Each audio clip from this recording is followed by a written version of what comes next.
Hello friends, ഞാൻ doctor Abhiram. ഒരു 50 വയസ്സ് പ്രായം കഴിഞ്ഞ മിക്ക പുരുഷന്മാരെയും അലട്ടുന്ന ഒരു പ്രധാന പ്രശ്നമാണ്. ശരിക്ക് വല്ലാതെ അവരുടെ ലൈഫിനെ ബുദ്ധിമുട്ടിക്കുന്ന ഒരു പ്രശ്നമാണ് പുരുഷന്മാരിലുള്ള പ്രോസ്റ്റേറ്റ് ഗ്രന്ഥിയുടെ വീക്കം. ഇതിന് സാധാരണ പറയുന്നത് ബിനൈൻ പ്രോസ്റ്റാറ്റിക് ഹൈപ്പർട്രോഫി എന്നാണ്.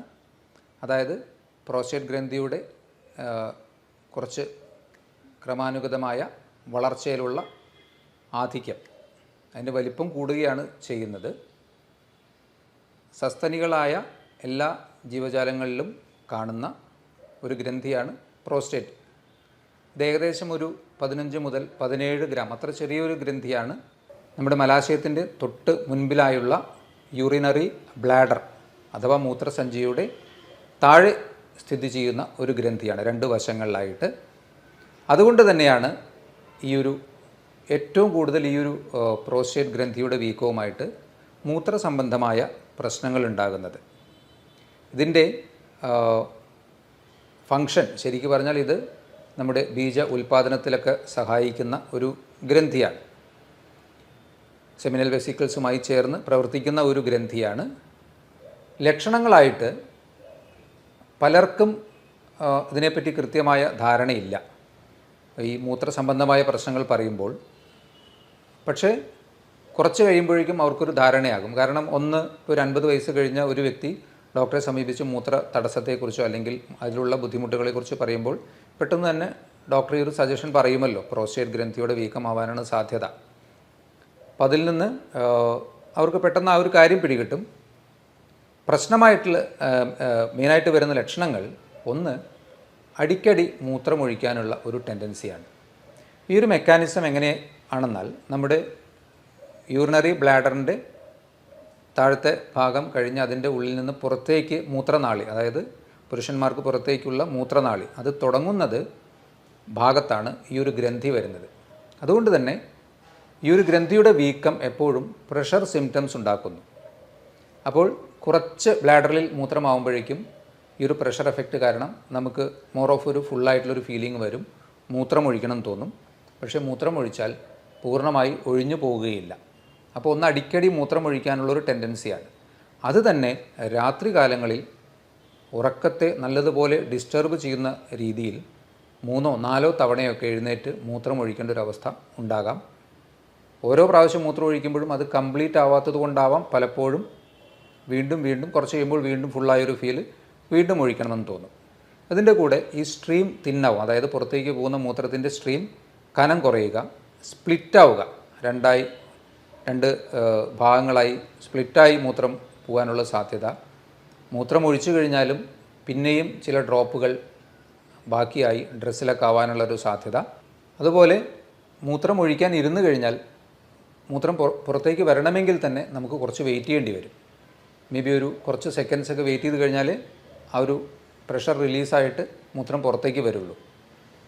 അതുപോലെ ഒഴിച്ച് കഴിഞ്ഞതിന് ശേഷവും ഒരുപാട് സ്ട്രെയിൻ ചെയ്യേണ്ടി വരിക. ഇതിൻ്റെ കൂടെ തന്നെ നേരത്തെ പറഞ്ഞല്ലോ, മലാശയത്തിൻ്റെ തൊട്ട് മുന്നിലായി വരുന്ന ഒരു അവയവത്തിൻ്റെ താഴെ കാണുന്നുള്ള മൂത്രസഞ്ചിയുടെ താഴെ. അതുകൊണ്ട് തന്നെ മലബന്ധം വളരെ അധികമായ വീക്കമുണ്ടെങ്കിൽ ശരിയായ രീതിയിലുള്ള മലശോധന കിട്ടാത്ത പ്രശ്നം, ശോധന കുറച്ച് അവിടെയും തിന്നായിട്ട് പോകുന്ന പ്രശ്നങ്ങൾ, ഇതൊക്കെ തന്നെ ഇത്രയും പ്രശ്നങ്ങളൊക്കെ കോമൺ ആയിട്ട് ഈ ഒരു അസുഖവുമായി ബന്ധപ്പെട്ട് ഉണ്ടാവാറുണ്ട്. ഇത് symptoms person to person vary ചെയ്യാം. ശരിക്കും ഈ വീക്കവും ലക്ഷണങ്ങളുമായിട്ടൊരു ഡയറക്റ്റ് കോറിലേഷൻ ഉണ്ടായിക്കൊള്ളണമെന്നില്ല. ചെറിയ വീക്കമുള്ളവർക്ക് കൂടുതൽ പ്രശ്നങ്ങളുണ്ടാകാം, കൂടുതൽ വീക്കമുള്ളവർക്ക് ഒരുപക്ഷെ മിനിമൽ പ്രശ്നങ്ങളെ ഉണ്ടാവാനും സാധ്യതയുള്ളൂ. അതിന് അങ്ങനെ ഡയറക്റ്റ് റിലേഷൻ പറയാൻ പറ്റില്ല. ഇതിൻ്റെ കൂടെ ചില അവസരങ്ങളിൽ ഈ പ്രോസ്റ്റേറ്റിന് ഇൻഫ്ലമേഷൻ വന്ന് ചിലപ്പോൾ രക്തം കലർന്ന മൂത്രം പോകാനുള്ള സാധ്യതയുണ്ട്. അതുപോലെ തന്നെ ഏറ്റവും സിവിയറായിട്ടുള്ള ഒരു സ്റ്റേജിൽ തീരെ മൂത്രം പോകാത്ത ഒരവസ്ഥയും ഉണ്ടാകാം, കംപ്ലീറ്റ് ബ്ലോക്കേജ് ഓഫ് യൂറിൻ, അങ്ങനെയും ഉണ്ടാവാൻ സാധ്യതയുണ്ട്. അപ്പോൾ ഇതിൻ്റെ കോമൺ ആയിട്ടുള്ള സിംറ്റംസ് ഇതൊക്കെയാണ്. ഏറ്റവും ബുദ്ധിമുട്ടിക്കുന്നത് രാത്രി കാലങ്ങളിലുള്ള അടിക്കടി മൂത്രം ഒഴിക്കേണ്ടി വരുന്ന പ്രശ്നമാണ്. ഇത്തരത്തിലുള്ള പ്രശ്നങ്ങൾ ഉണ്ടാകുമ്പോൾ അതെപ്പോഴും ഒരു 50 ഇയേഴ്സ് കഴിഞ്ഞ ഒരു വ്യക്തിക്ക് നമുക്ക് അങ്ങനെ ചിന്തിക്കാമെങ്കിലും ഇത് കൂടാതെയും ഇതുപോലെയുള്ള സിമിലറായിട്ടുള്ള പ്രശ്നങ്ങൾ വരാം. For example urinary tract infection കൊണ്ടുവരാം. അതുപോലെ തന്നെ ഈ ബ്ലാഡറുമായി റിലേറ്റഡ് ആയിട്ടുള്ള എന്തെങ്കിലും സർജറി അല്ലെങ്കിൽ അബ്ഡോമിനൽ സർജറി കഴിഞ്ഞവർക്ക് അതിൻ്റെ പാർശ്വഫലങ്ങളായിട്ട് ഇത്തരത്തിലുള്ള പ്രശ്നങ്ങൾ വരാൻ സാധ്യതയുണ്ട്. ഇതിലുപരി ചിലപ്പോൾ പ്രോസ്റ്റേറ്റ് ഗ്രന്ഥിയുടെ ക്യാൻസർ മൂലവും, ഇതും വളരെ കോമൺ ആയിട്ടുള്ളൊരു കണ്ടീഷനാണ്, പ്രോസ്റ്റേറ്റ് ഗ്രന്ഥിയുടെ ക്യാൻസർ മൂലവും ഇത്തരത്തിലുള്ള സിംറ്റംസ് ഉണ്ടാകാം. അപ്പോൾ ഇതിൽ നിന്നൊക്കെ നമുക്കൊന്ന് വേർതിരിച്ചറിയണമല്ലോ. അപ്പോൾ അതിന് ഏറ്റവും സിമ്പിളായിട്ട് ചെയ്തു നോക്കാവുന്ന ഒരു ടെസ്റ്റ് എന്നുള്ളത് അൾട്രാ സോണോഗ്രാം എന്ന ടെസ്റ്റാണ്. USG വളരെ കോമൺ ആയിട്ട് നോൺ ഇൻവേസീവാണ്. അതായത് മറ്റു പാർശ്വഫലങ്ങളുമില്ല, നമുക്കൊന്നും വയറിൻ്റെ പുറത്ത് മാത്രം വെച്ച് ചെയ്യുന്നൊരു ടെസ്റ്റാണല്ലോ. അത് ചെയ്തു നോക്കിയാൽ തന്നെ ഒരുവിധം ആൾക്കാരിലൊക്കെ ഈ പ്രോസ്റ്റേറ്റ് ഗ്രന്ഥിയുടെ വീക്കം, അതിൻ്റെ ഗ്രേഡ് ഒക്കെ നമുക്ക് മനസ്സിലാക്കാൻ കഴിയും. അതിൽ തന്നെ റെസിഡ്യുവൽ യൂറിൻ, അതായത് മൂത്രം ഒഴിച്ചതിന് ശേഷം വീണ്ടും സ്കാൻ എടുക്കുമ്പോൾ എത്രത്തോളം മൂത്രം അതിൽ കെട്ടി നിൽക്കുന്നുണ്ട് എന്നുള്ളത് നമുക്ക് മനസ്സിലാക്കാൻ കഴിയും. അപ്പോൾ സിമ്പിളായിട്ട് ഡയഗ്നോസ് ചെയ്യാവുന്ന ഒരു അസുഖവുമാണ്. ലക്ഷണങ്ങൾ തന്നെ ധാരാളമാണ്. ഇനി അതല്ല, അതിൻ്റെ അപ്പുറത്തേക്ക് അതിൻ്റെ ഗ്രേഡൊക്കെ മനസ്സിലാക്കണമെങ്കിൽ സിമ്പിളായിട്ടുള്ളൊരു അൾട്രാസൗണ്ട് ടെസ്റ്റ് ചെയ്ത് നോക്കിയാലും മതി. ഈ ഒരു അസുഖം കൂടുതൽ പ്രശ്നങ്ങൾ ഉണ്ടാക്കാൻ സാധ്യതയുള്ള ഒരു ഗ്രൂപ്പ്, ഒന്ന് ഏജ് അഡ്വാൻസ് ചെയ്യുന്നതിനനുസരിച്ചിട്ട് ഈ ഒരു ഗ്രന്ഥിയുടെ വീക്കം കുറച്ച് കൂടി വരാനും ബുദ്ധിമുട്ടുകൾ കൂടാനുമുള്ള സാധ്യതയുണ്ട്. അപ്പോൾ ഏജ് ഒരു ഫാക്ടറാണ്. 2, ഫാമിലി ഹിസ്റ്ററി ഓഫ് ഇത്തരത്തിലുള്ള പ്രോസ്റ്റേറ്റ് അസുഖങ്ങൾ പെട്ടെന്ന് വരാൻ ടെൻഡൻസി ഉള്ളവർക്ക് അത് കൂടുതൽ ബുദ്ധിമുട്ടുണ്ടാക്കാം. അമിതവണ്ണമുള്ളവർക്ക് ഇതൊരു കൂടിയ പ്രശ്നമായി തോന്നാൻ സാധ്യതയുണ്ട്. അതുപോലെ തന്നെ ഹാർട്ടിൻ്റെ അസുഖങ്ങളുള്ളവർ, ഡയബറ്റീസ് പോലെയുള്ള അസുഖങ്ങളുള്ളവർക്കൊക്കെ തന്നെ ഈ ഒരു പ്രോസ്റ്റേറ്റ് ഗ്രന്ഥിയുടെ BPH എന്ന അസുഖത്തിൽ കൂടുതൽ ലക്ഷണങ്ങൾ ഉണ്ടാകാൻ സാധ്യതയുണ്ട്. അപ്പോൾ ഇനി ഇതിനെങ്ങനെ മാനേജ് ചെയ്യാൻ പറ്റുക? ഇതിനെ കാര്യമായിട്ട് പലരും കാര്യമായ ചികിത്സ നിഷ്കർഷിക്കാറില്ല. അൺലെസ് ആൻഡ് അൺടിൽ സിംറ്റംസ് നമ്മളെ വല്ലാതെ ബുദ്ധിമുട്ടിക്കുന്നുണ്ടെങ്കിൽ, ഒരുവിധം മാനേജ് ചെയ്യാൻ പറ്റുമെങ്കിൽ നമ്മൾ തന്നെ ലൈഫ് സ്റ്റൈലിൽ കുറച്ച് അഡ്ജസ്റ്റ്മെൻറ്റ് ചെയ്താൽ മതി. ഭക്ഷണത്തിലൊക്കെ അധികമായിട്ടുള്ള സ്പൈസി ഫുഡ്, അതുപോലെ ജങ്ക് ഫുഡ്, ഇതൊക്കെ മാക്സിമം ഒഴിവാക്കുക. ഏറ്റവും പ്രധാനപ്പെട്ട ഒരു കാര്യം, നമുക്ക് ഉള്ളിലേക്ക് കൂടുതലായിട്ടുള്ള വെള്ളം, ലിക്വിഡ്സ് അല്ലെങ്കിൽ ഫ്ലൂയിഡ്സ് ചെല്ലുമ്പോഴാണല്ലോ നമുക്ക് അത് യൂറിൻ്റെ ഫോമിൽ പുറത്തേക്ക് വരുന്നത്. അതുകൊണ്ട് തന്നെ പ്രോസ്റ്റേറ്റ് ഗ്രന്ഥിയുടെ വീക്കം കൊണ്ട് ബുദ്ധിമുട്ടുള്ളവർ ആദ്യം ചെയ്യേണ്ടത് ഒരു 7 മണിയോടുകൂടി നിങ്ങൾ ലിക്വിഡ് ഫുഡ് അല്ലെങ്കിൽ വെള്ളം കുടിക്കുന്ന കാര്യങ്ങൾ നിർത്തുക.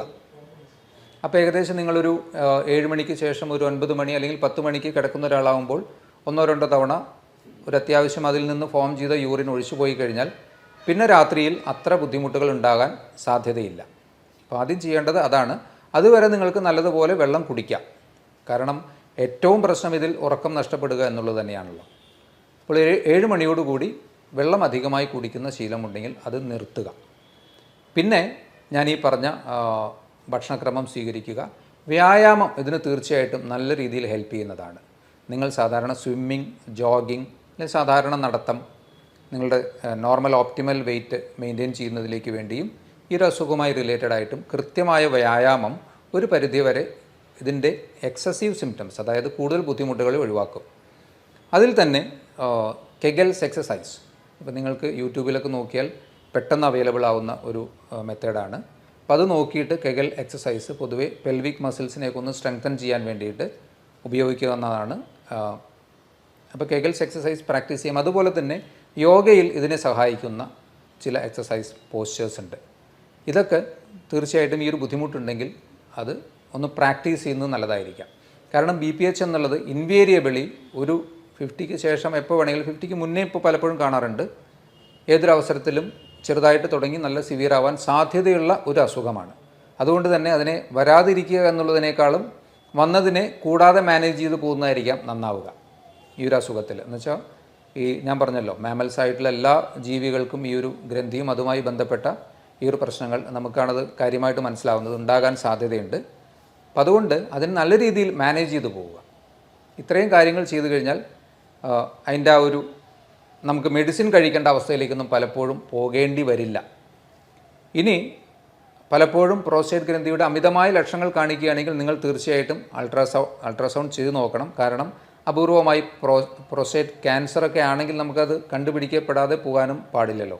അതും വളരെ കോമൺ ആയിട്ടുള്ള ഒരു കണ്ടീഷനാണ്. ഈ പ്രോസ്റ്റേറ്റ് ക്യാൻസർ കോമൺ ആയിട്ട് പുരുഷന്മാർക്ക് വരുന്നൊരു പ്രശ്നമാണ്. അതുപോലെ തന്നെ PSA test, prostate specific antigen test, അതൊക്കെ ചെയ്തു നോക്കാവുന്നതാണ്. അപ്പോൾ അതിൽ നിന്ന് നമുക്ക് അത്തരത്തിലുള്ള കുറച്ചുകൂടി മാരകമായ പ്രശ്നങ്ങളിലേക്ക് ഇത് പോയിട്ടുണ്ടോ എന്നും മനസ്സിലാകും. ഇത്രയും കാര്യങ്ങളാണ് ഈ പ്രോസ്റ്റേറ്റ് ഗ്രന്ഥിയുമായി നിങ്ങൾക്ക് ശ്രദ്ധിക്കാനും അറിയാനുമായി പറയാനുള്ളത്. ഇതുപോലുള്ള മറ്റൊരു വീഡിയോയുമായി വീണ്ടും കാണാം. ബൈ.